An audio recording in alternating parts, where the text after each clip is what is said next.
Project कैसा लगा? Project में एक्चुअली फेसबुक में ऐड देखा था। देखने के बाद उसका रेट वगैरह मैं देखा था। देखने के बाद बहुत कम रेट था, फिर भी कम रेट है और बंगला टाइप का था। बंगला टाइप और 1000 स्क्वायर फीट और 2000 स्क्वायर फीट में है, इसलिए मैं सोचा था इतना कम रेट में पुणे में मिल रहा था। फिर हम अगर बुक नहीं किया तो सारा फिल हो जाएगा, फिर हमको नहीं मिल पाएगा। फिर इसलिए मैं सोचा था, फिर रिक्वेस्ट वगैरह दिया था। देने के बाद फिर मुझे कॉल आया था। फिर कॉल आने के बाद मैंने अटेंड करके फिर एक दिन बुलाया था, संडे में बुलाया था। फिर संडे में आकर फिर इंक्वायरी फॉर्म वगैरह फिलअप करके फिर गया था। फिर उसका बाद उसका रेट वगैरह बढ़ने वाला ऐसे बोला था। फिर अगला वीक में भी बुलाया था मुझे।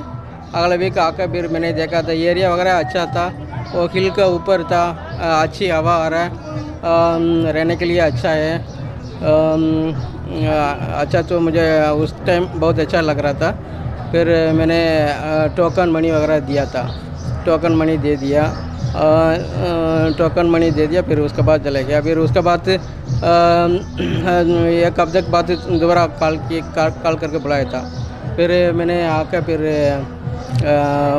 बुकिंग अमाउंट वगैरह दिया था। फिर रिसिप्ट वगैरह मुझे मिल गया।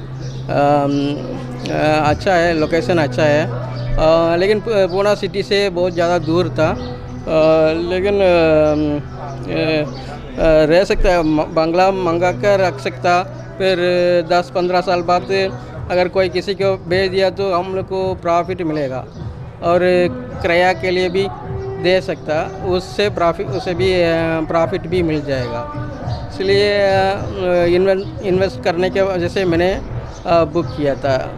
दूर रहना इसलिए इधर रहने के लिए मुश्किल था, लेकिन कोई आदमी के किराया के लिए दे सकता और उसमें पैसा कमा सकता। फिर उसके बाद 10-15 साल के बाद इसको बिक सकता। बिकेंगे तो कम से कम 55 लाख होगा। इसलिए मैं सोचा था 15 लाख प्रॉफिट वगैरह मिल जाएगा, ले लेंगे तो अच्छा है। और अभी लैंड भी बेस 2 में लैंड भी खाली है, वो भी ले सकता। अगर ले लेंगे तो उसका रेट भी बढ़ जाएगा, और इधर का लोकल आदमी पूरा इधर परचेज़ करने के लिए कोशिश करेंगे तो हम रीसेल कर सकता है उसका, उसमें प्रॉफिट मिल जाएगा। अगर कम रेट में मिल गया तो हम इमीडिएटली बुक करना ज़रूरी है। अगर लेट किया तो और रेट वगैरह बढ़ जाएगा, और उसकी वजह से नहीं मिल पाएगा, सारा बुक हो जाएगा। Thank you.